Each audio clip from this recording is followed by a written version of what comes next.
Let me tell you why we're here. Business mastery. Not business dabbling, not business interest, not business stressing, but really business mastery. You've committed yourself to a 5-day process. We wanted to create a system for people that can show them how to attack their business and take it to a whole nother level in the current environment and any environment that evolves in the future. How many feel like business has changed pretty radically in the last couple of years? Say aye. So new rules of the game have shown up, and we have to adapt, and we have to figure out how to utilize those rules to actually do better than any other time. When economic difficult times occur in any economy in any part of the world, and the world is really linked up now, as we all know, those are the opportunities where you see the transformation in businesses. The businesses, some of the wealthiest people today in this country and in North America, most of them got in the position they're in to be some of the wealthiest people in the world because of the Depression. It was a time in which they grew the most. One of the most obvious examples we all know is the Kennedys. And Joe Kennedy in 1929 had $4 million. By 1932, he had 180 million. That's the middle of the Depression. The opportunity for you to take market share, the opportunity for you to go from either a strong player to the strongest player in the industry, or to go from a place where you're brand new, you're an army of one, because we have a room here that's really diverse, and you're starting just out right now. There are people that have been the leaders in the industry forever, and your ability to take that leadership from them. There has never been a greater opportunity in your lifetime, and that's not based on positive thinking. That's based on the fact that the rules of the game are turned. They've changed, they've shifted, and the opportunity to compete for anyone, a small business or a large business, the tools are there for all of us. So these 5 days are about how do we really master our businesses, but how many would agree no business is really a reflection of anything but usually the leadership of that business? Would you agree with me on this? Say aye. So really, mastering business is mastering whom, for starters? Ourselves. So we want to make sure in this program that we don't just sit and take notes on business and we sit kind of passively and take this in. My focus here is to make sure that you get unbelievable value. Because you've committed 5 days of your life. Somebody wants 5 days of my life, they better deliver. Because we got to deliver for you. We're not here to just have a rah-rah session. And if you're going to get the most out of this, you're going to have to step into this right now with a whole different mindset than you do almost anything you've ever done before. It's not, I'm sitting here to learn or to, can I apply that? As was said earlier, you want to take notes. You want to immerse yourself in this in a really physically active way that's different than the traditional way you've learned. You want to take notes as if you were going to teach this to someone you love, like your associates, your family members, your partners, your kids, all the people you're taking this home to because you're going to want to.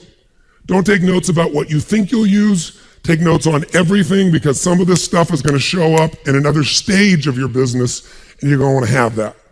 So our commitment is to make that happen. It's a good challenge, and I'm excited to do this. I'm also challenged. My excitement is I know what's coming for you, and you don't.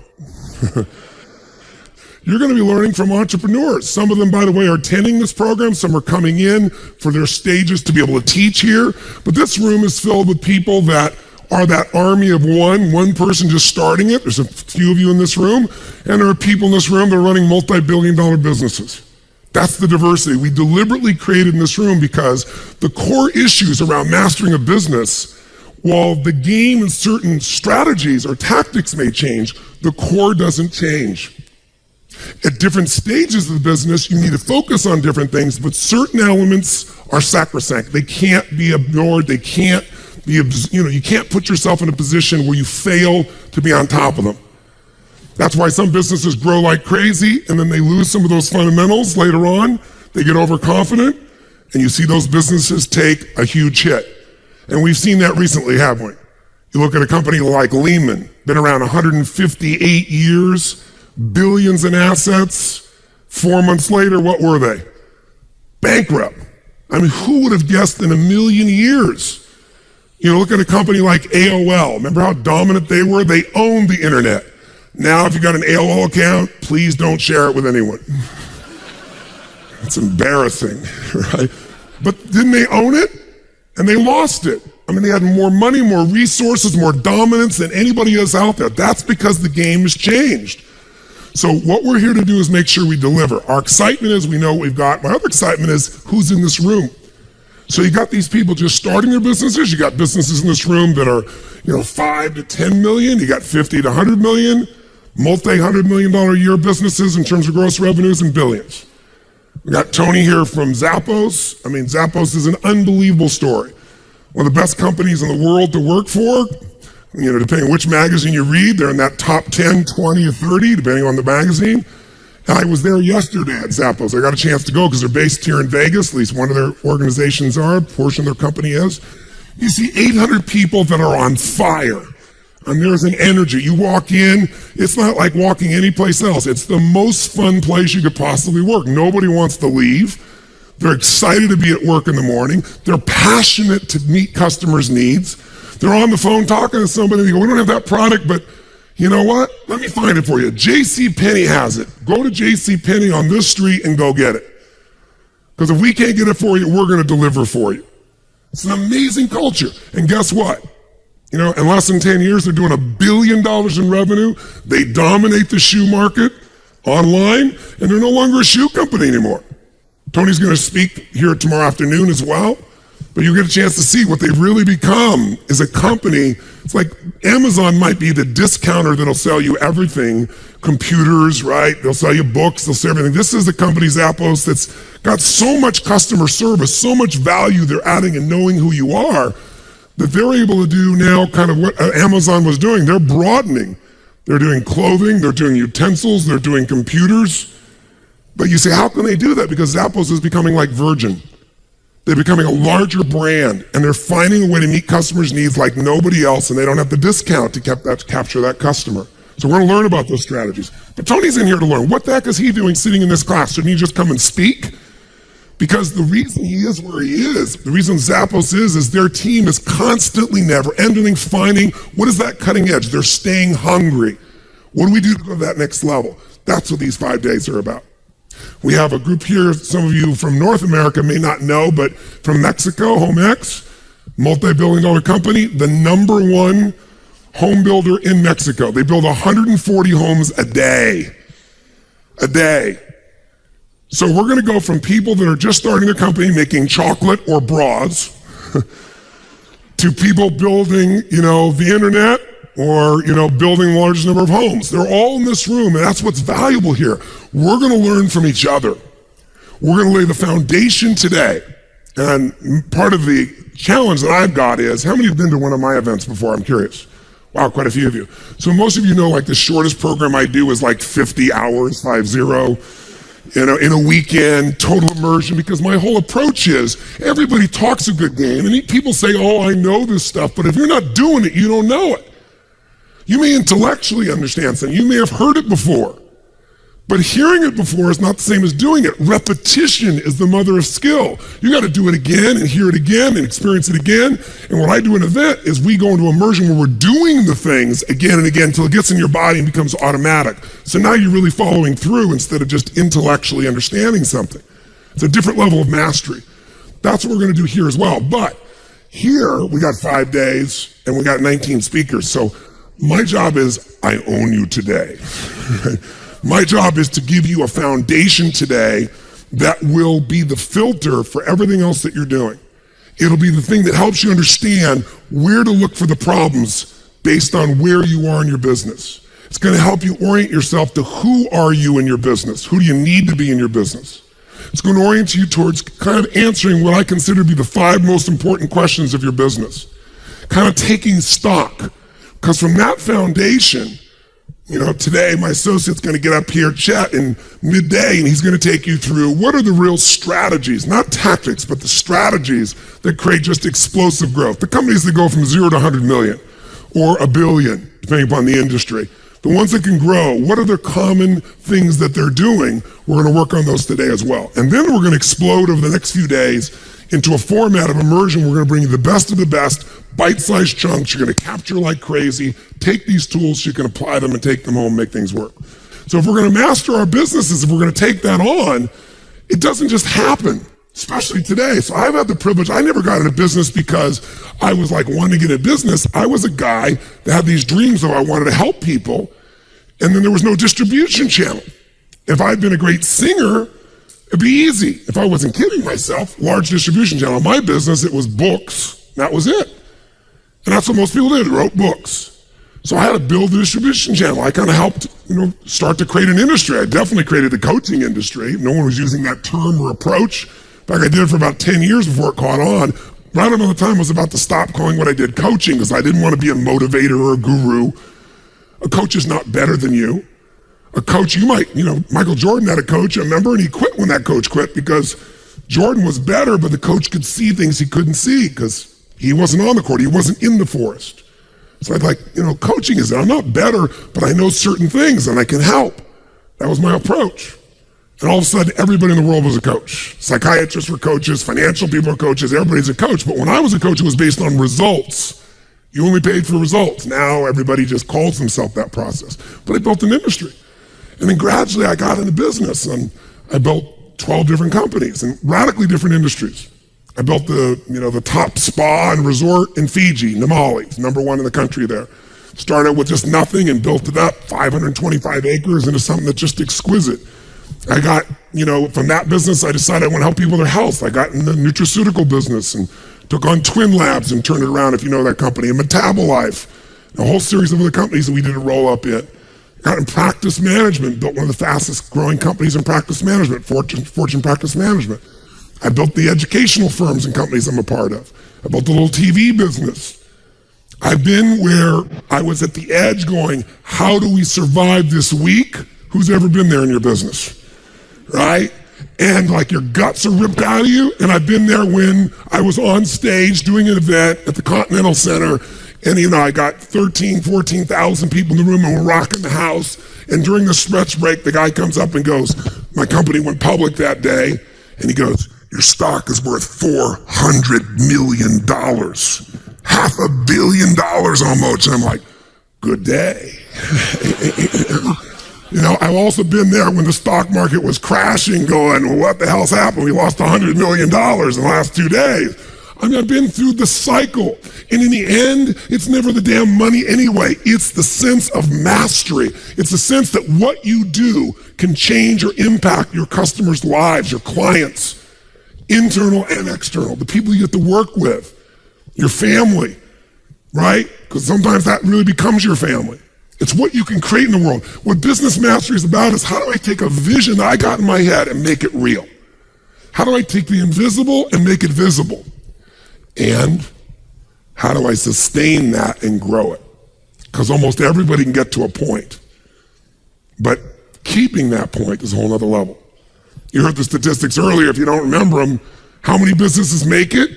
In the first year, how many are gone? Almost 50%. 5 years, it's 80%. 10 years, it's 96%. 500,000 new businesses are created per year. 500,000. At the end of 10 years, there's 20,000 of them left, 4%. And by the way, those are the numbers from good times. So it could be even different today, right? Think about it. That's recent, 3 or 4 years ago.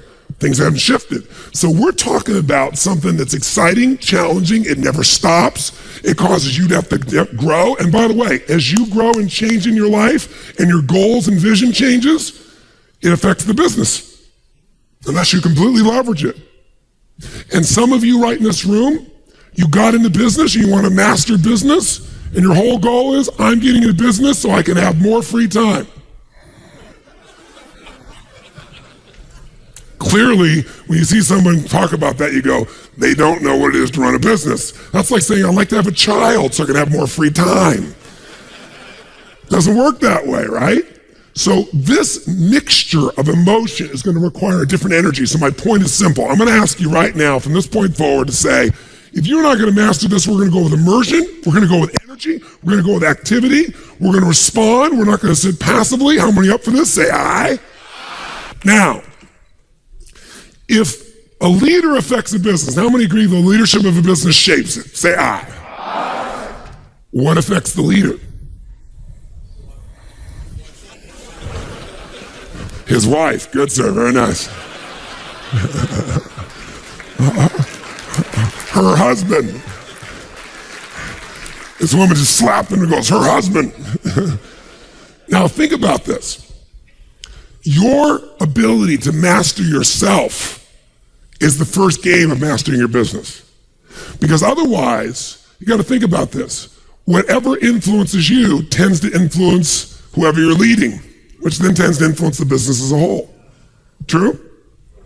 So we got to look at it. What's influencing you most right now? How many of you in the last 12 months have had a gut checked or a sphincter check, whatever proper terminology you would use, around your business because of major shifts in the economy? Who's experienced that in your business here? Say aye.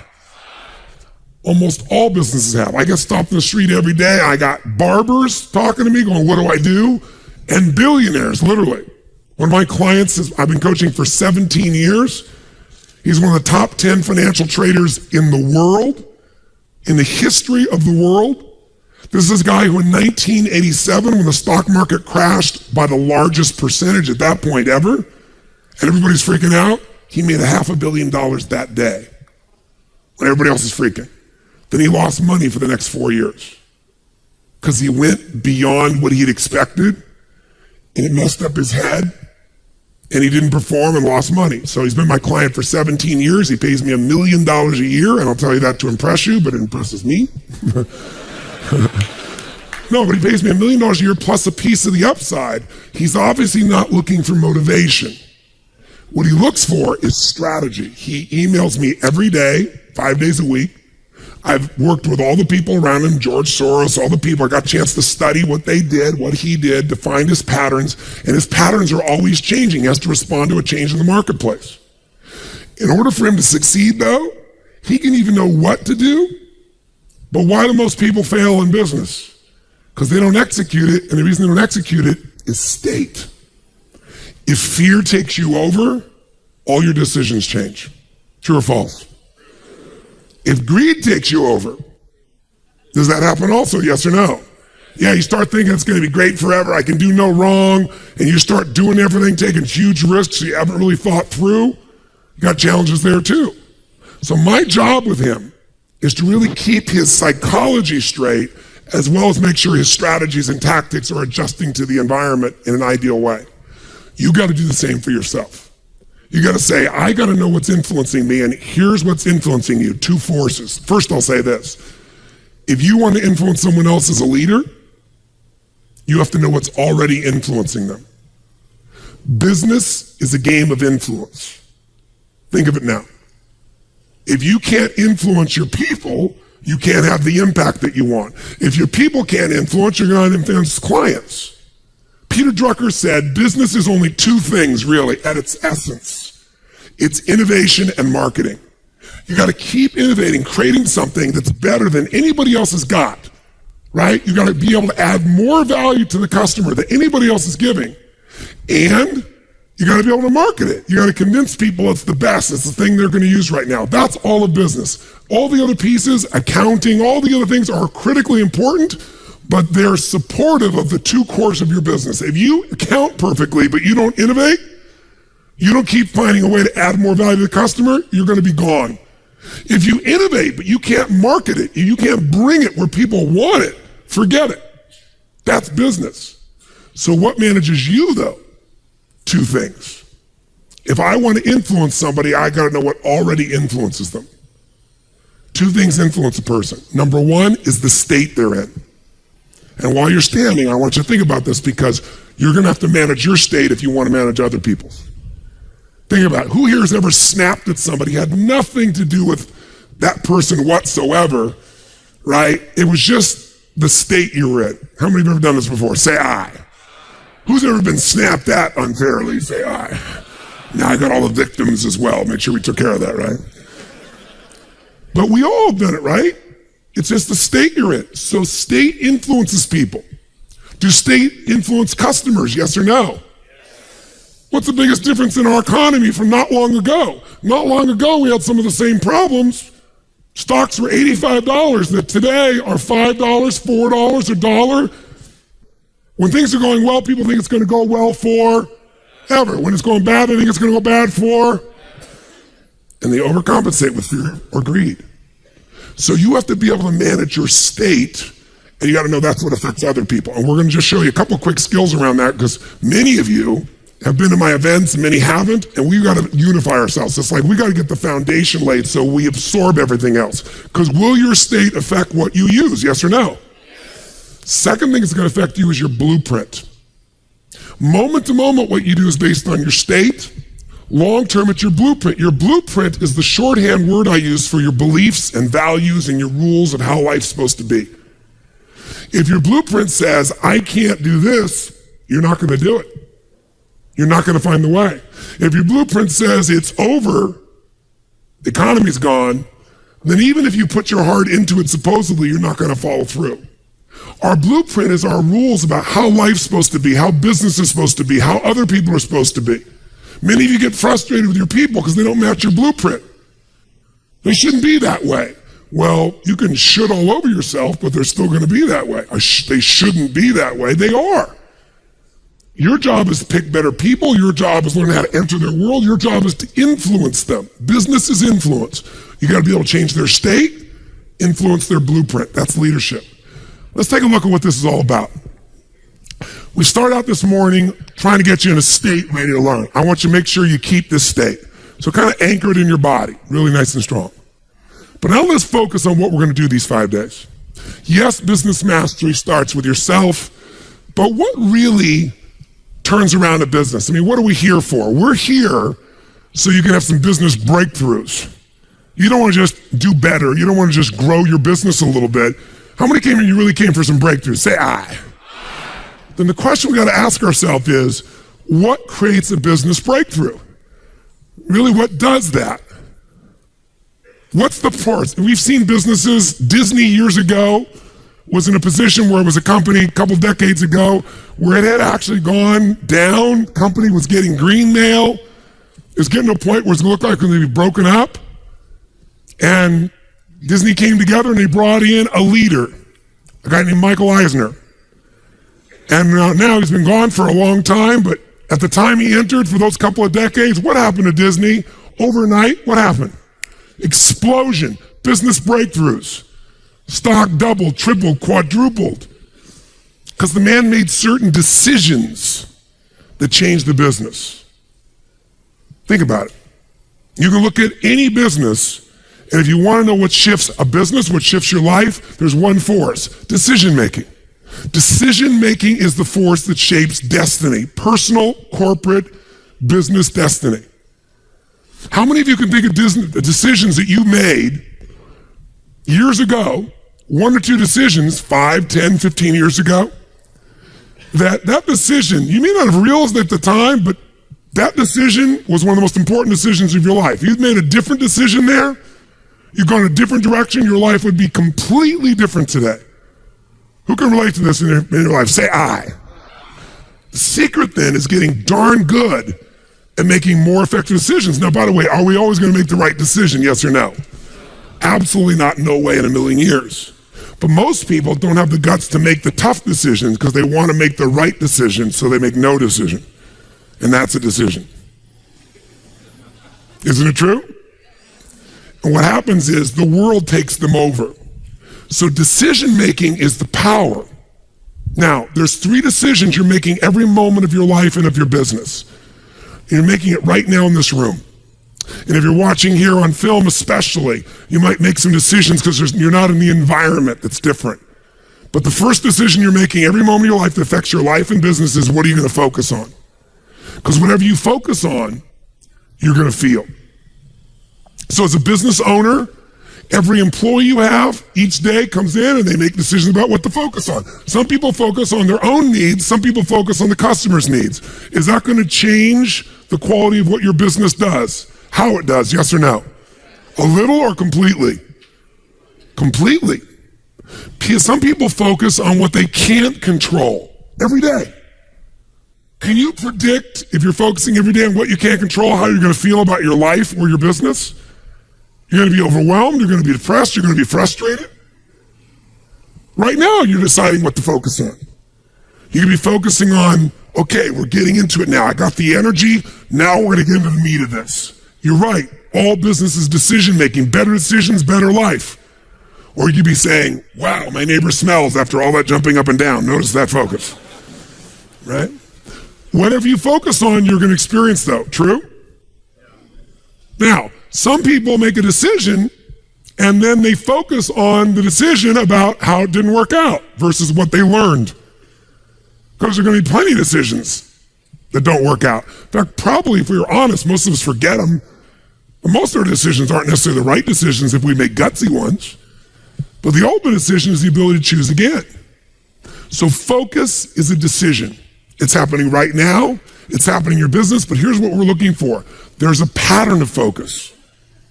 At some stages in business, as you're going to learn today, the focus of the entrepreneur in the business is increasing sales. And they increase sales, and when they're successful, they eventually fail. Because their sales are increasing, but what's not? Someone tell me, what's not? Profits. Some people are totally focused on profits. Can you make any company profitable? Yes or no? Sure you can. Cut enough stuff, you can make any company profitable for a while. A day, a week, a month, a year, a decade. True? At different stages in the business, you must change your focus. There's a life cycle to a business.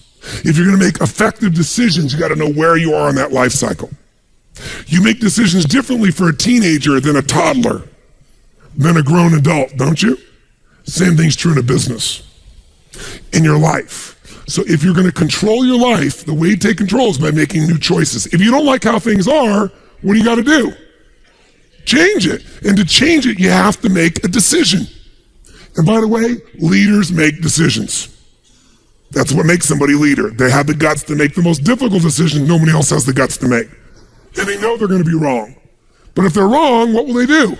They'll know what they want, they see it's not working, and they'll do what? Change it, which means they'll make another decision, do something new, and see if it works. That's the essence of how we grow. So first decision controls your life is focus. Lots of patterns. Some people focus on what they can control. Some focus on what they can't control. Some focus on customers, as I said. Some focus on themselves. If you've made this whole business about meeting your needs, you can run a successful business, but it'll be a job. Because you'll never be able to sell it. Because if it's just meeting your needs, it's not a system. It demands your attention, your connection. It's giving what you want. But ultimately, it's not going to give somebody else what they want, so you can't sell it. If you can't sell your business, if you don't have an exit strategy, you have a job. I don't care how successful the business is. That doesn't mean you have to sell the business. But one of the most important decisions you make in business is, ultimately, if I was going to sell this, if I chose to, I have to know what I sell this to so that I have long-term value, not just an income along the way. I have this critical mass hit. I get a multiple of my business. And most people don't have a clear exit strategy. They think I'll come up with that someday. You got to start with that end in mind. That's got to be part of your focus if you're going to be successful in your business. I can remember a gentleman who's built CAA in Hollywood. It was the largest, most successful agency, right? Michael Ovitz, remember that name? He put together Nike and Coca-Cola and these billion-dollar deals. And eventually, Mike Ovitz went to go sell that business. He'd never thought through an exit strategy, and he got almost nothing for it. Because the laws prevented him from selling it to a studio. He had to sell it to some of his employees for pennies on its real value. Now, Mike found a way to make money later on in another place off of Disney. But the bottom line is, the guy didn't have an exit strategy. And it was brilliant, made lots of money, in the end didn't get the value. Focus. Your first decision is, what are you going to focus on? Second decision, the minute you focus on something, you're going to feel it. So if you focus on, oh my God, the economy's coming apart. My industry's, people are not buying my product or service. They're shutting it down. Consumers are not spending the money. Is that going to affect your state? Yes or no? Now, should you lie to yourself and just pretend there aren't challenges? No. But you're going to have to focus instead on, what am I going to do? What's the need that's still there? In any marketplace, there's always still people buying. I've seen it throughout the years. Even in some simple little business, let's say you're a realtor. You have your own little real estate office, or you kind of your own salesperson. You got a couple people that work with you that help you leverage yourself. Something that simple. I remember years ago I met a woman named Marty Rodriguez. She's from the town I grew up in. She came to one of my seminars, and then she would be sitting in the front row, and in a year, I may have done 25 seminars. She was probably at 10 of them, same seminar, in the front row. This is a woman who was the #1 real estate agent for Century 21 in the free world. 9 out of 11 years. I watched her in good times make money, in the worst times make money. A few years ago, she sold more real estate in the city she's from than the entire multiple listing service of other agents combined. One person. Now she built it into a business. She's got a whole team that runs it, but it's still her.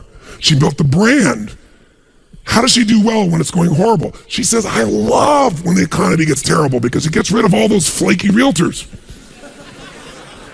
All those flaky mortgage brokers. There were so many of them. They got in the business, was going up, and they all got successful because they were on a trend. When the trend crashed, they all left me all the business. She loves these times. But the reason is her focus is different. Does that make sense? Completely different focus. So, when you're focusing, you got to decide what I'm going to focus on. But as soon as you focus on something, even if it's not true, you're going to feel it. So if you think someone tells you, someone screwed you over, they took advantage of you, and you're like, what? And you're all upset, and you picture it in your mind, and now you're angry. And then later you go to confront this person, and you find out it wasn't true. Who's ever had something like this happen and felt like an idiot? Raise your hand and say, I. But when you focus on it, does it control you? Do you feel it? Yes or no? So just write, focus equals feeling. Whatever you focus on, you're going to feel. And as a leader, you're going to have to manage those feelings. And you're going to do it by managing your focus. By the way, if you're going to lead other people, do you have to create a focus for the company, for the organization to be successful? Yes or no? You got to find yourself. What are people focusing on? It's affecting all the decisions in the company. So as soon as you focus on it, finally get to decision number 2. Decision number 2 is, what does this mean? When you focus on something, you got to give it a meaning. Is this the end or the beginning? If you think this is the end of your business, the end of opportunity, the end of our economy, are you going to feel differently and act differently than if you think it's the beginning? Yes or no? See, the difference between Joe Kennedy with $4 million in 1929 and Joe Kennedy with $180+ million in 1932, that big a jump, different focus, different meaning. When everybody else said it was the end and they were focusing on how to survive, he was focusing on how to take market share. He was focusing on what the opportunities were. The meaning for him was, is this the greatest opportunity of my lifetime? There'll never be another time like this. And he made enough money in that time that took care of all his heirs after that for decades to come. All because he had a different focus and a different meaning. Listen, if you're in an intimate relationship and you think it's the end of that relationship, are you going to treat that person the same way as if you think it's the beginning? Yes or no? No. Somebody's laughing over here. They know. No way. But you know what? In the beginning of a relationship, what will you do for somebody you love? What will you do for them? Come on, what? What? If they say, would you take out the trash? What do you say? I'll take out the trash, of course. What else would you like me to do? Isn't it true? After 3 or 4 years, they say, or 5 or 7, they go, will you take out the trash? Person goes, what do I look like, your janitor? And they go, I don't know what it is. We don't seem to have the same attraction. I don't know what happened. Here's what I tell people. Treat people at the end of the relationship like it's the beginning, and there won't be an end. And that's not just your intimate relationship. What if your customers, what if you fell in love with your customers, with your clients, more than your product, more than your company? If your entire life is about meeting their needs, if you would do what for your customers and clients, you would do what? If you love your customers and clients, you do anything, guess what? They're going to love you. But most people love their customers and clients as long as they buy from them, do what they want, respond to them. And when they don't, they go, that's the end. You want clients for life, not just customers? Fall in love with them. It's a different focus, isn't it? It's a different meaning. And that creates a different life because you make decisions differently from that place. There's another meaning. You know, is this punishment in my business? Am I being punished by God? Or am I being challenged? Or is this actually a gift what I'm facing right now? Whatever meaning you give controls what you feel. And what you feel controls the third decision. What are you going to do? Right? The minute you give it a meaning, you get a feeling. When you get a feeling, you're going to do something. You're going to take action. You're going to pull back. A whole economy is driven by this. People start focusing on, oh my God, maybe this is going to go on forever. Maybe I'm not going to get what I need. This might be the end of the way things are.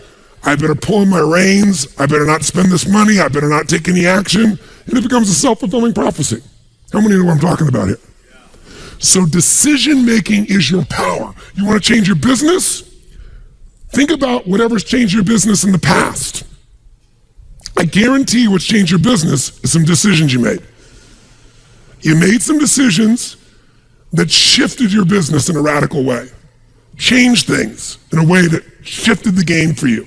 Decisions about people, decisions about products, decisions about marketing or promotion, decisions about locations, decisions about what you're going to offer, your offerings, decisions. You want to change your whole business, you can do it next few days just with some new decisions, but you're going to get stimulated, all kinds of decisions to look at. You got to decide which ones will make the biggest difference. Today, again, is going to help you understand where those decisions need to be focused based on where you are in the life cycle of your business and where you are in your personal life cycle. By the way, do you make decisions differently?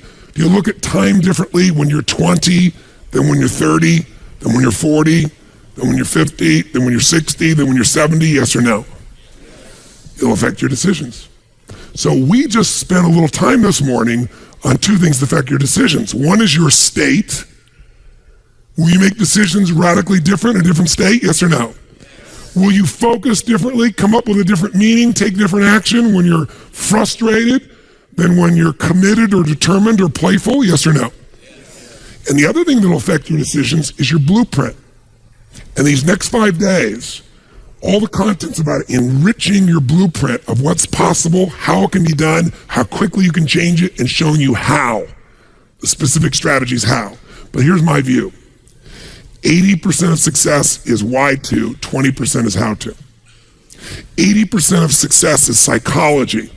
You're going to be a great business person, you got to become a great psychologist, a practical psychologist. You got to know people, don't you? How they think, how to influence them for a greater good, for themselves, for the business, for the client. How to influence yourself, that's psychology. 20% is the mechanics. So we're going to really get the psychology solid today in a way that really makes sense. Now, if decisions change our life, let's take something really fast. I want you to write down two things. Anywhere you want in your notebook, write this down. What was one of the worst decisions you've ever made? What's one of the biggest failures of your business career? The biggest challenges, biggest failures, biggest disappointments where you did something that just didn't work, and what did you learn from it? And then second, what's been one of the best decisions? What's been one of the greatest successes of your career so far, of your business? And what did you learn from it?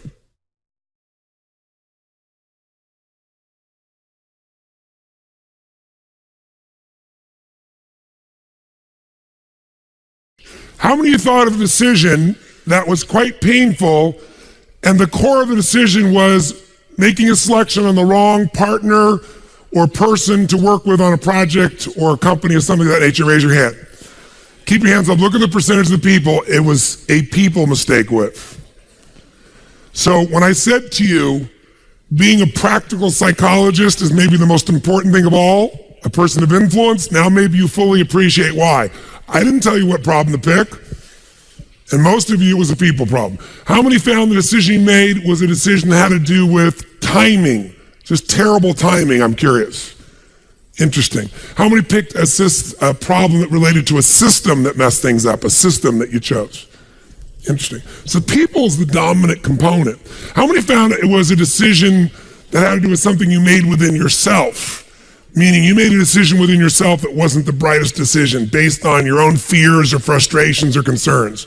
And keep your hands up and look, this, along with other people, it's usually something within ourselves. Which is why to change the business, you got to shift the leader. That's where it happens. Now, before we go any further, I want to do something right now while you're in state. How many have thought of one of your greatest successes and felt damn good to remember that moment, by the way? Say aye. Your greatest success, what generated it at its core? What generated it? How many would say that a major part of what you got from that experience was you succeeded because you figured something out you hadn't known before? You had a breakthrough in your understanding or your awareness. Maybe something you even screwed up before, you learned from it, and that's why you succeeded. How many can relate to that in some way? If you can get that, then there are no failures if we can really learn from it. And that's not to be corny. That means it is our mission as a leader to extract value out of every problem. That every problem truly becomes a gift. Because if you don't do that, here's what happens. You start wishing for less problems. And by the way, how well does that work? In fact, think about this. What is the purpose of an enterprise? What's the purpose of a business, of a company? What are we here to do? What are we here to generate? Well, some people say, well, it's to meet my needs. If the business just meets your needs, you're going to have a job. If it's really a successful business, in its essence, what it's all about is how do we add more value to other people's lives than they've never received before? How do you add more value than they've ever received before from anyone else? The person who can add the most value, now when I say add most value, not your idea of added value, whose idea of added value? You might say, but we're doing all these things. If the customer doesn't care, it's not added value.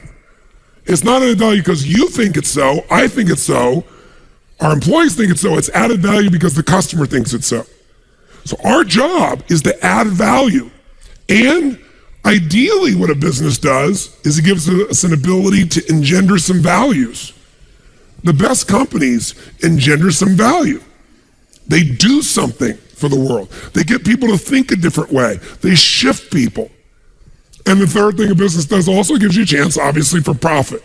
But without the added value, without a shift in the quality of people's lives, that's not going to happen.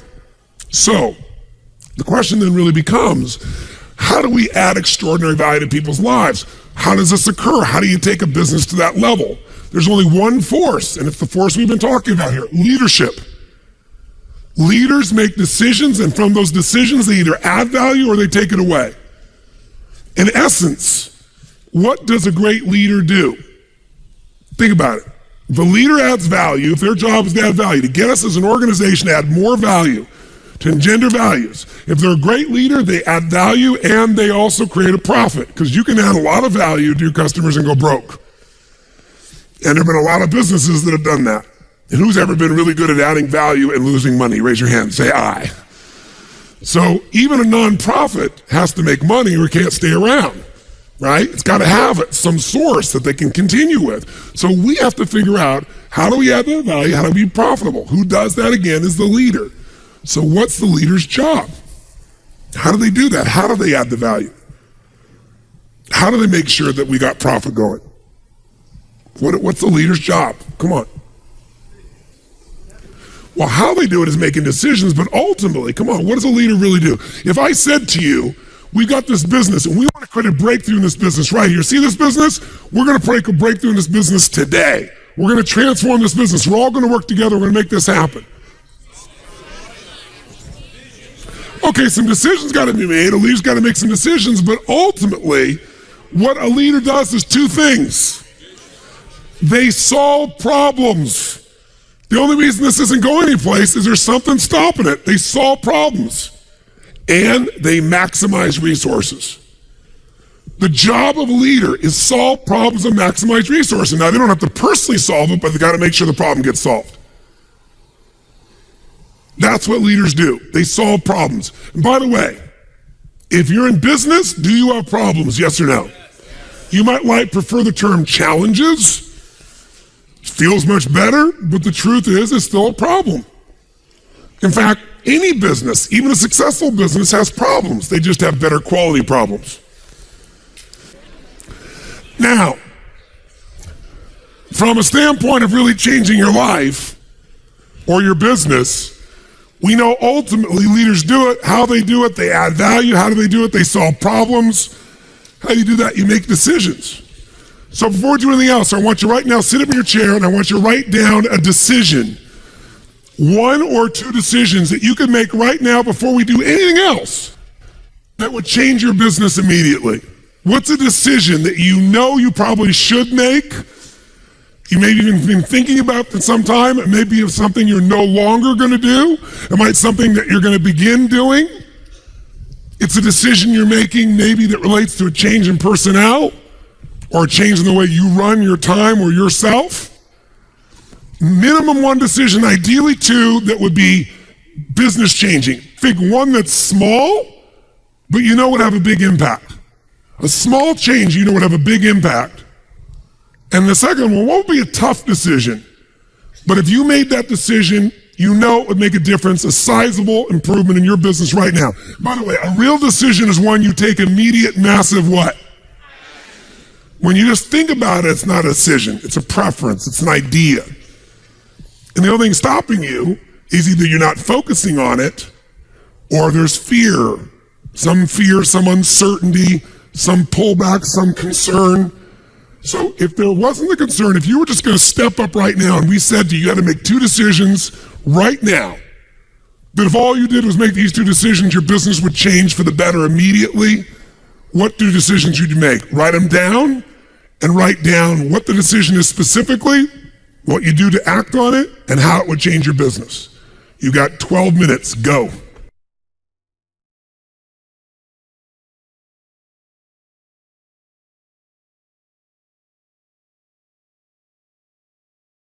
What changes a business? A leader. What does a leader do? They make what? How fast can you change an entire business? How fast? In a heartbeat, the minute you make a decision, but you're not going to make that decision if you're in a lousy what?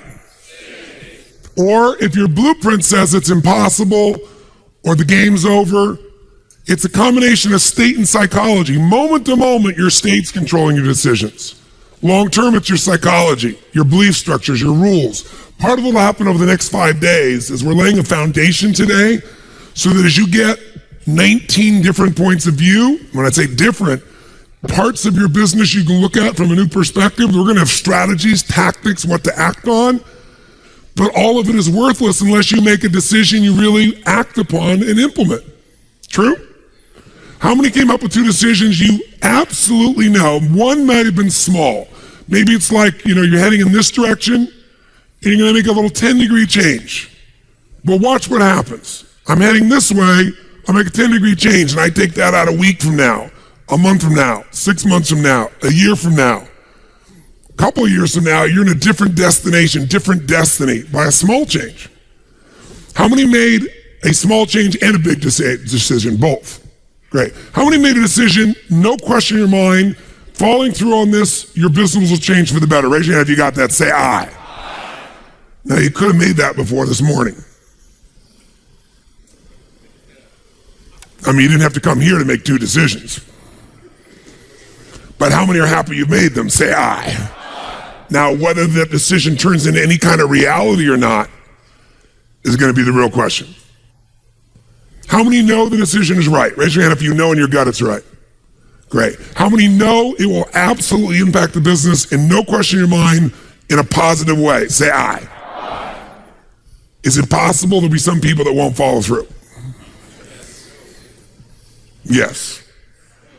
There will be people, a percentage of this room, that will not follow through. And the reason they won't follow through has nothing to do with whether it's a viable option or not, or whether the marketplace needs it or the company needs it. It's going to come down to your psychology as a leader. Now you know why we spend all this time before we're going through strategies and tactics. Because ultimately none of that works unless you master you. Your state, your blueprint, your ability to make decisions, your ability to maximize resources. But to get there, you got to also understand the training effect. Let me show you what I mean by that. A lot of people, and even a lot of businesses say, well, gosh, we train our people. Who's ever done this? You train your person, they do well for a while, and then they drop off in their skill set. I don't care if it's sales, I don't care if it's a technical skill, having to do with accounting or something on the computer. Who's experienced this with people you work with? Say aye. Now, you're highly motivated. It's your business, or you're the leader in the business, or you're the manager, or you're the head of the department, or whatever. So you got a lot of drive. So you bring emotion to the table and you do enough repetition that you master it. They don't. If you give up on them, You're losing and missing out on what it takes to train someone. So here's how training looks. In the beginning of training, when you first start doing something, how fast do people learn and make shifts? Slow or rapid? Huge rapid change happens, right? There's this giant growth that occurs. Now, what eventually happens to anybody when they start to learn something? A new sport, a new business, a new relationship. What do they get to? What do you call it? Plateau. So think of it this way. Some people, their philosophy of life is dabbling. Here's what a dabbler does. They take on a sport like, let's say, tennis. And when they're brand new, they know nothing about tennis. They don't know how to hold the racket. They don't know how to swing. They don't know how to keep score. They think love is an emotion when it's a zero. Right? There's nothing, right? But from not knowing anything in a short time with a little bit of training, do they get pretty damn good? Yes or no? If this is 100% mastery and this is zero, they might go to 20 or 30% growth like that within a few days, a few weeks. How many follow what I'm saying here? Say aye. Now what's interesting is, will they top out? Yes or no? There'll be a point in which they plateau. What's a plateau? It's when you're doing the same amount of effort, but you're not getting the same level of reward. You're not making the same progress. So in the beginning, how hard is it to make progress when you're a brand new company? I mean, creating a product is progress.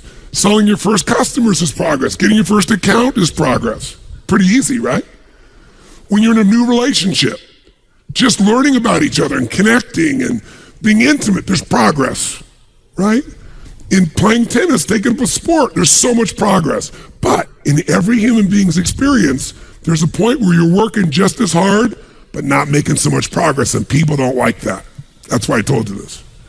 And what some people do at that point, if they're a dabbler, they decide to quit. This is obviously the wrong job for me. This is obviously the wrong sport. This is obviously the wrong partner. I shouldn't be in a relationship with this person.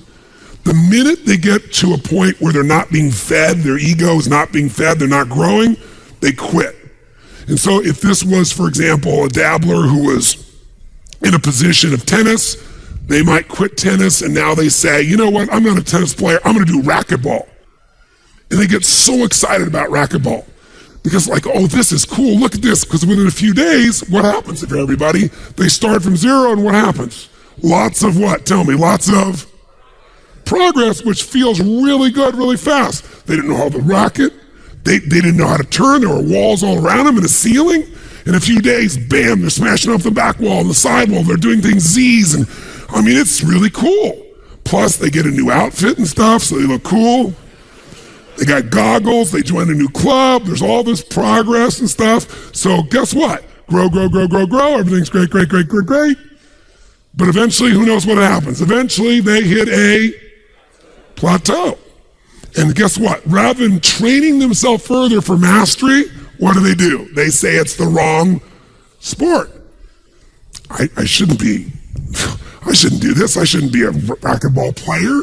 And if I was going to show you as an example, you grab this real quick. If they've gone out and they've made all this progress, they're real happy. They go, go, go. They're growing, growing, growing. Boink, they hit this plateau. Wrong sport. Not a tennis player. Go up like this, boink, racquetball, all of a sudden, working hard, not getting the result, wrong thing, wrong relationship, wrong job, wrong mission. So then they go out and play golf and they go, boom.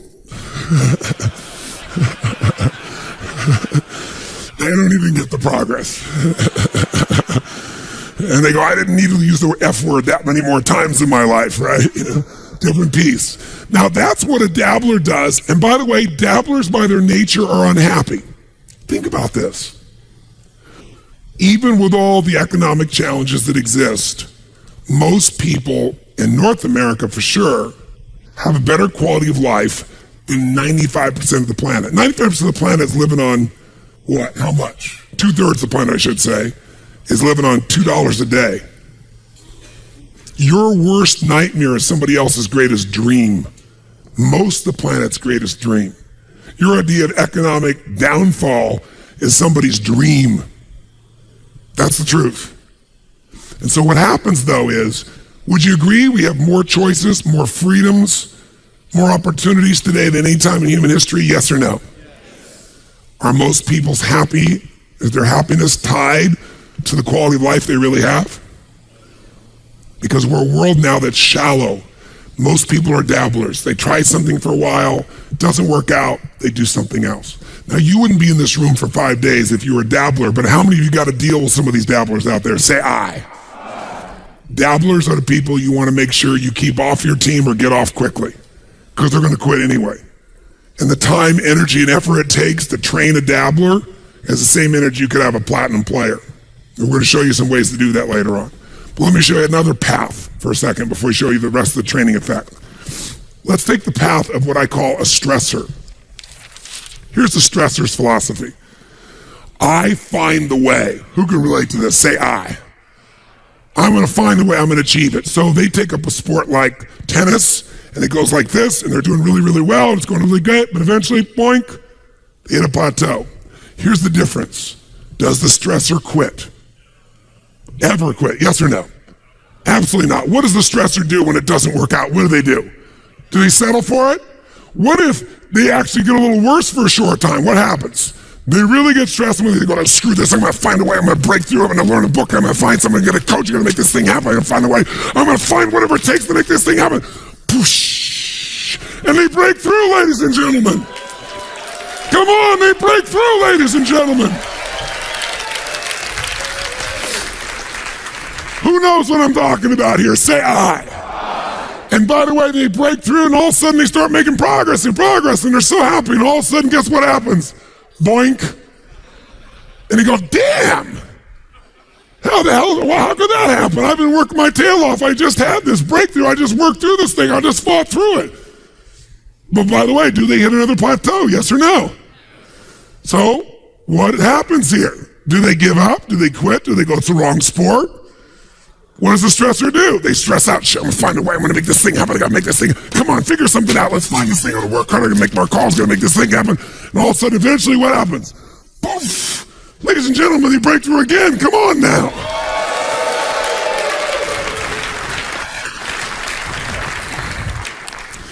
And by the way, they eventually get where they want to be. The problem is, they're so stressed out by the time they get there, they're so exhausted, they can't enjoy it. Who can relate to this in some way? Raise your hand, say I. The majority of people who achieve are stressors. That's a different philosophy of life. It is not what we brought you here for. We brought you here for emotional mastery. We brought you here for business mastery. We brought you here for immersion so you could get into a philosophy of mastering your business and life. Here's the difference. Stressors don't like problems. They want all achievements.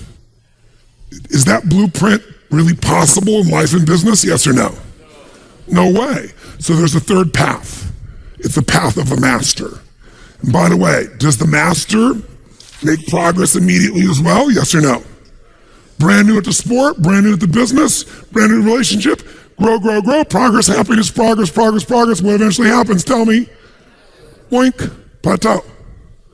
The only difference between the person who's a master and a person who's a dabbler who quits, or a stressor that fights till they're beat up, is this person who's the master expects the problem to come. They're not surprised when it happens. They go, plateau, Danielson, to be expected. Why would you stress out about something that you can expect, that you know is coming? Pretty silly, isn't it? Pretty silly to be stressed out about a problem that you know is going to have to happen. It's part of the process. So a master doesn't get stressed out. They expect it. And so they have a completely different mindset. Do they quit? Yes or no? Do they stress out and try and fight? Yes or no? No, they want to find the pathway. They want to know the secret. They want to know, how do I get to the next level most efficiently, effectively, impactfully, with the least amount of wear and tear, so I can enjoy the experience, so I can help others to enjoy the experience. They know there is a way. And so the difference is, they look for someone who's already achieved the result they want. because they know that person has answers. They have a pathway to the result, a pathway to power, and they go learn from them rather than trying to learn by trial and error. You can succeed as the trial and error stressor, but you might be doing it for another 5, 10, or 15 years. And by the time you get there, you may not be enjoying the ride very much. But the master can show you the path. Most people, even when they try to get someone else to tell them, they go to somebody else who's not achieved it. It's like going to a doctor who's fat, smoking, and overweight, in every way, and saying, show me how to get fit. And many people do that. Or they go to somebody who sells financial tools, who's never really made any money, and have to say, manage my money for me. And they're a salesman. Nothing wrong with that, but if they're not making more than you are, that's a clue that maybe you're dealing with the wrong person here. So my life has been about the concept of modeling, and that's what this week is. Modeling says success leaves clues. If someone is successful at anything, not once, but consistently, they're not lucky. They're not better than you are. They're not smarter. They just have a strategy. There's something they're doing different than you are. If you take the same steps, if you take the same actions, if you sow the same seeds, you can reap the same rewards. This week's going to give you a chance to model a whole series of different strategies that are proven and that work. Now, there's another metaphor for this that I use that I think is really useful, and it's a good metaphor for this week overall. This person, when they get to this stage, they want to find somebody who's already gotten the result. They don't want to reinvent the wheel. They don't want to waste all their time. Because what they're really looking for is someone who knows the road ahead, because they can guide them. So I'll give you an example, a metaphor. How many of you in this room, I want an honest answer with energy, so I want a strong yes if it's true. How many of you in this room have ever experienced the humiliating experience of playing a video game against a child?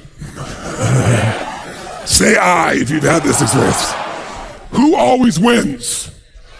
Why does the child always win?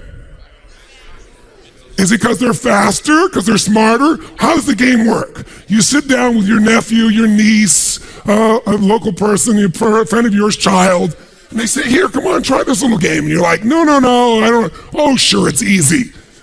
They say, here's all you do. Take this thing, push this and this, shoot that and shoot that. And they go, here, you go ahead, you go first. They always like you to go first. And so you get there, you got your little gun, and you're ready to go, and all of a sudden you go, choo, choo, and then within 2.5 seconds, what happens? You're gone in less than 3 seconds. And the kid kind of smiles and says, well, let me show you how. And the kid goes, cha-choon, cha-choon, cha-choon, cha-choon, cha-choon, cha-choon, cha-choon, cha-choon, cha-choon, cha-choon, cha-choon, cha-choon. And about 45 minutes later, you get your second turn. Who's had this experience? Say aye. And by the way, you get it next time you're out in 5 seconds, another 45. I mean, this goes on and on. They get 8 million points, you got 12, right? And they kind of snicker at the end. Now, why does this child always win? Is it because they're younger? Is it because they're faster? Is it because they're smarter? No, there's only one reason they win. Because they've played this game before. As a result, they know the road ahead. And listen to me now. This is where the value is going to come out of this day, and really for this week, what we're about to enter into shortly. If you know the road ahead, you have the power of anticipation, not reaction. Anticipation is one of the ultimate powers in life and in business. Anticipation is power. When you know the road ahead, you really have power in your life.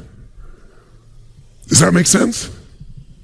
How come that child has done this? It's not just they know the road ahead. Watch me.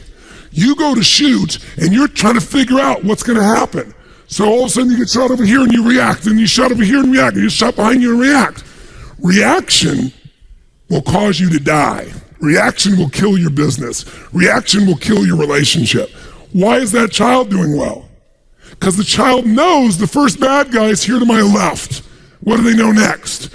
I don't even have to wait. I know the next bad guy is behind me on the right, and they turn and shoot him before he can do anything. I know the next challenge is going to be over here, over on this side. I know the next challenge is going to be in front of me. The next one behind me, and they play it enough times that they know where the problem is going to be, and they go solve the problem before it has any power over them. we're going to show you today, to me in my experience of 12 companies, small companies, big companies, public company I took, a set of distinctions that once I knew that, it changed my entire business career because it allowed me to anticipate where the problems were going to be like magic. It allowed me to recognize the pattern so I could play the game and win. And when you do that, the whole game changes.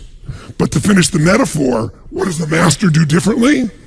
They want to know the road ahead, so they find somebody who's done it. So let's say you're playing tennis, and let's say you're lucky enough to know Andre Agassi, which I do, and he lives here in Vegas. And you say, Andre, I'm brand new at tennis. I'm not that great, but I'm having a good time, but I'm kind of stuck. I'm not going next level. I'm sure you could just look at me in a few seconds. And you've done this before. You know what to do. I'm working with a coach, but I'm not making progress. He says, well, let me see you play. And you play a few times. He goes, oh, no problem. He said, you're actually doing great. I mean, for the number of hours of lessons you've had, you're doing great. Really great. But here's what you're doing. One change I got to give you. You're holding the racket like this. You got to hold the racket more like this. And that's not actually how he shows you, but that's how it feels to you. And he goes, just go ahead and swing and do that. And so now you've been working really hard to make progress. And now you go to try to hit it, and tell me what happens when you try to hit it the way the master teaches you. What happens? You get better or worse? You get worse. Your talent, your ability goes down. Now, when the ability goes down, what would a dabbler do at this point? Screw you. What does an achiever do? They go, I know you're the master, but I got to find a way. I got to break this thing. I got to make this thing happen. And they go back to what they feel in control of. But someone who's a master, when it gets worse, they go, it's okay, right? Paint the fence. Remember, right? Wash on, wash off. I hate this crap. Wash on, wash off. But some part of them trust the master doesn't know. Because they played this game. They are training me. And sure enough, you do it, it doesn't work, it doesn't work, it doesn't work. What happens one day in the middle of nowhere? You go from playing worse to all of a sudden you go, ba-boom! And the ball goes over, you go, oh my God, ba-boom!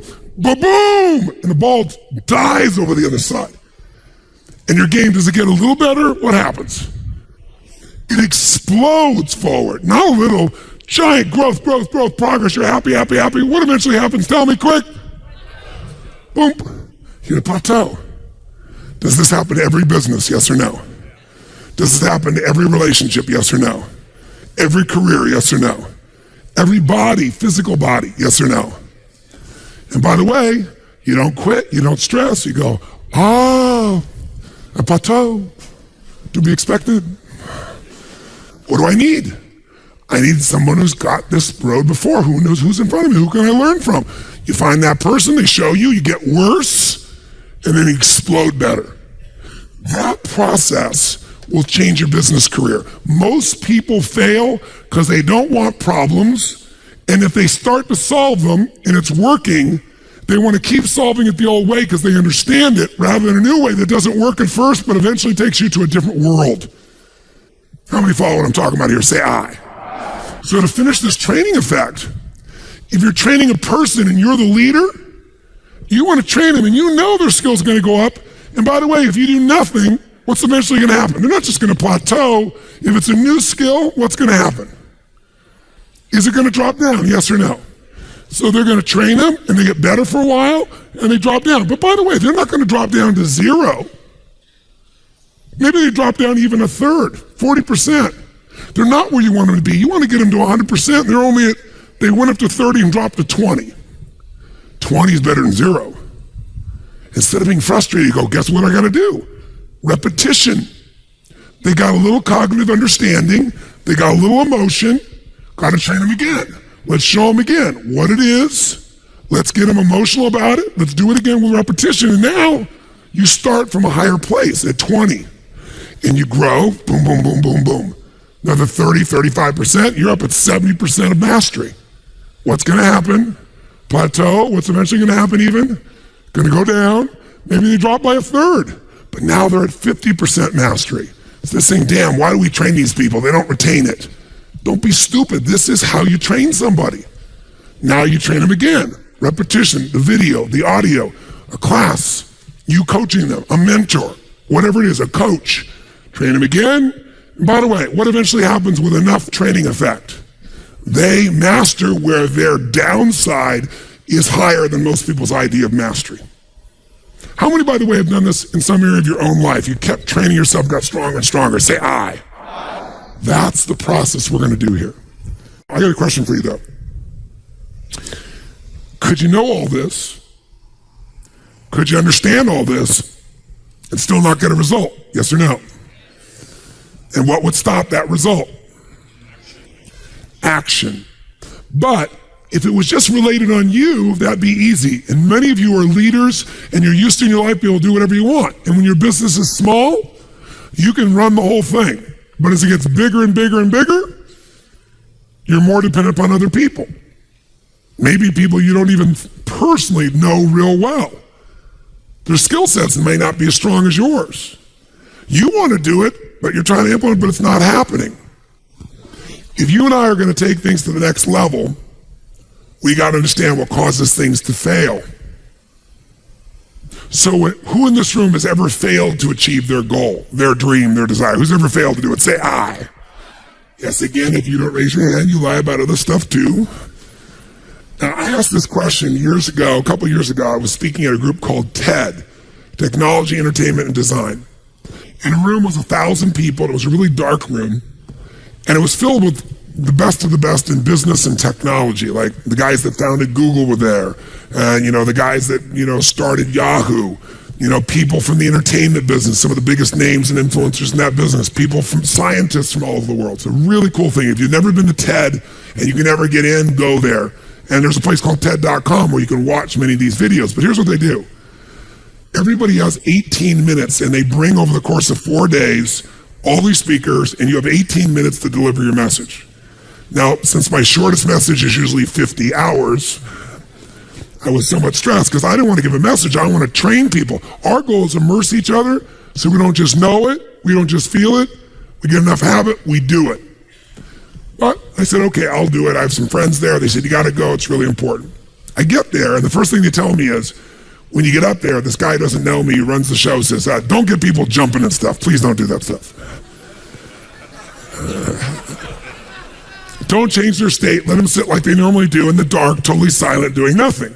So, okay, if I'm not going to change them physically, the other way you can change someone is by changing their focus. So the way you change someone's focus, ask them a quality what? And you keep asking their answers. So I didn't, I'm up on stage and the room's completely dead and quiet and I'm starting out. And so I said, who here has ever failed to achieve a dream or goal of theirs? And I raised my hand. Not a single hand gets raised in the entire room. Thank you for your full participation.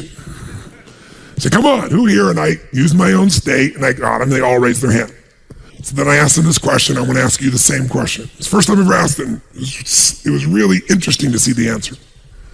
I said, okay, you've all failed to achieve your goal. Better yet, who's here's had someone else who worked for you who failed to achieve their goal? Who's had that happen in this room as well? Raise your hand, say I. Pretty frustrating, isn't it? So when people fail to achieve their goal, what's the reason they give? They always can tell you why they failed. They can tell everybody why they failed. Or when you failed, why have you said you failed? And then all of a sudden people start yelling answers. So let's see your answers so I can compare them. If you failed to achieve your goal or someone who's working for you failed and they didn't achieve it, what's the first answer? They tell you why. Why didn't you achieve the goal? The answer is quick. What do they say? Quick. Didn't have enough time. Number one answer you'll usually hear, didn't have enough time. But most of us who've ever done any studies on this have found there's a paradox. There's a paradigm. Work always expands to meet the time you have for it. Who's ever had no time, and because of that, you had a breakthrough? How many of you had this happen before? Say I. So they'll say, I don't have time. What's the next thing they say? I failed because we didn't achieve the goal because, quick, why? Didn't have enough money. We didn't have the economic resources, right? What's another one? Quick. Didn't have the experience. We didn't have enough experience to figure out how to do this, to make it happen. Somebody else, why did we fail? You didn't help me enough. It's your fault. Right? Many times you'll hear people say, a manager will say, I got lousy people. And then people say, we have lousy management. Why else do we fail? Lousy management, lousy people, not enough resources, not enough money, not enough time. What else? It's the market. It's the conditions of the market. The market is really bad. That's why it's the market's fault, right? There wasn't the market just doesn't have the potential to do this much business. Someone else, why do we fail? The industry's bad. Why do we fail? What's that? We don't know what to do. We don't have the right network. We don't know the right people. Come on, why else did we fail? Why? Come on. We didn't have the technology. There's not enough desire in the organization. We don't know the right context. And all these things are being yelled, same things you're telling me are being yelled. And in the darkness, I heard this voice say, I didn't have enough Supreme Court justices. And I looked down in the darkness, and it's Vice President Al Gore. True story. And the whole room starts laughing, right? And this is in Northern California, which is a very democratic stronghold group of people that were there in the technology business. So they start clapping, right? And what's he alluding to? He's alluding to the fact that he lost the presidency, right?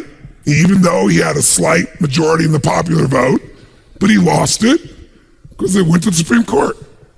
And so the group claps like crazy, and I look at him and say, that's one way to explain why you failed to become president of the United States. And the whole room goes. And I said, so let's look at this. Let's look at not just you, but let's look at this whole pattern, because I'm a student of patterns. If you want to succeed, you have to become a student of patterns. You got to get good at pattern recognition and pattern utilization. Patterns give you the breakthrough. That kid that plays the game is great at pattern recognition, so they can anticipate and they don't have to react. That gives them power.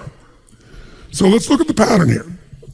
Every person in this room who described failure described it for the following reasons. And I gave all the reasons: time, money, network we don't have, people we don't have, not the right management, not the right people, right? We don't have the resource. And they went through this whole thing. I said, what all these things, not have Supreme Court justices, what they all have in common is you're all saying we didn't have the resources to succeed.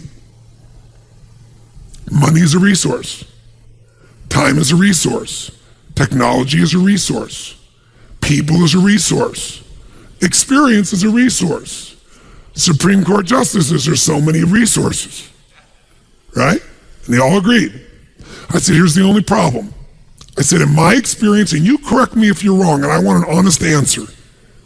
When we get out of ourselves and we look at human beings and their ability to succeed or fail, how many people you've ever met who did not have the resources and they beat somebody who had all the resources?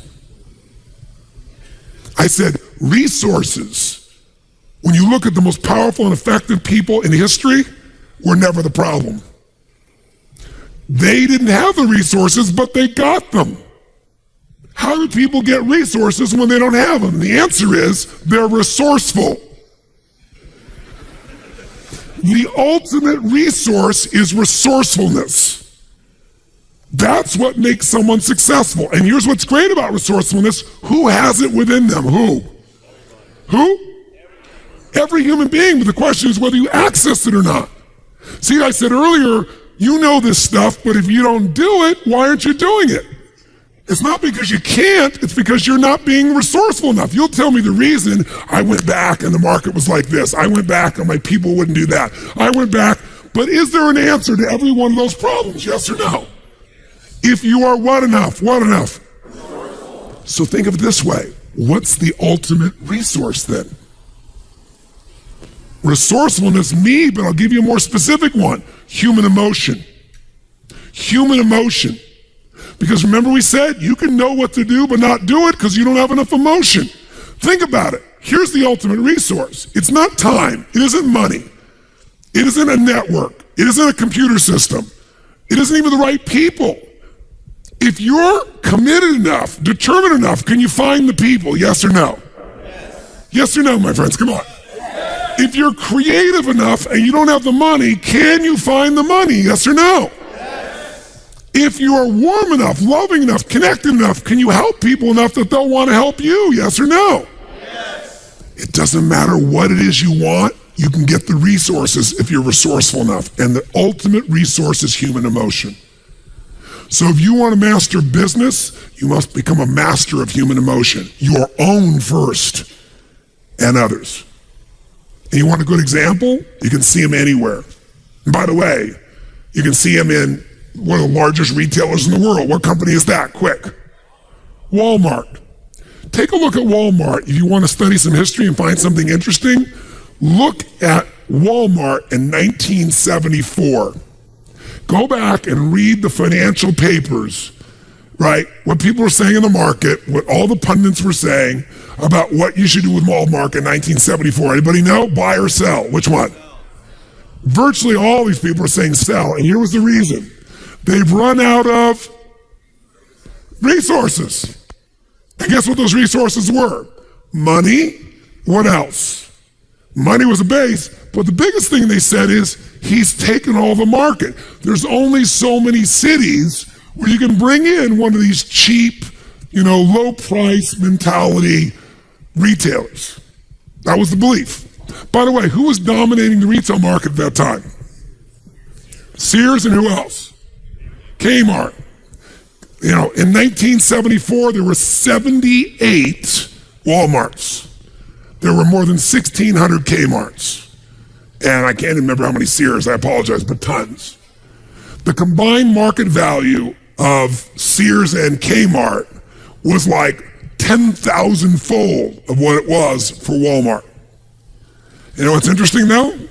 What did these pundits miss? Truly didn't have the resources, but Sam Walton was one of the most resourceful human beings in the world. They didn't understand the value of his ability to go into his people, maximize their energy, their excitement, get them so excited about a discount for a client that they'd get in a car and drive 4 cities over to make a buy. That when people came in, they'd say, don't go here, let me show you what we can do. He turned them on fire. And he turned himself on fire. And he produced more sales. And he produced more revenue. He produced more profit. He got more funding. He didn't believe what they believed. He had a different blueprint. They told him what he couldn't do. He just got in his truck and did it. Right? His whole mindset is, I'm going to make it happen. And Walmart beat Kmart. Guess how they did it? Different belief system. Instead of there's only so many cities, we're going to go outside cities where there's a small population, but they all could drive 20 to 30 minutes. But if they had this opportunity to save money, they would. And they created a different model that opened the market geometrically. And today, what's the size of Walmart? Anybody know? What number of billion in sales? How much? 350 billion in sales. 1/3 of a trillion. And guess what? They dominate the world. By the way, where did Kmart go in the meantime? Bankrupt. So when I said this, guess what's happened? All these people are like, wow, makes sense, yeah. So then I turn back and I turn to Vice President Al Gore and I say, so Mr. Vice President, I watched you last night. He'd done a speech the night before he'd come out with a movie of, what's the title of it? An Inconvenient Truth. It was a speech he was doing first. And he gave us that speech the night before. And I worked with President Clinton a lot. I knew Al Gore from that time, not real well. I worked more with Clinton, but I knew him obviously. And I'd seen him speak many times, like all of you. And I said to him, last night you were on fire. The level of energy, everybody in this room was affected, and the whole room started clapping like crazy. I mean, he was like a different guy. I said, let me just tell you something. If you think it was the Supreme Court justices, you don't get it.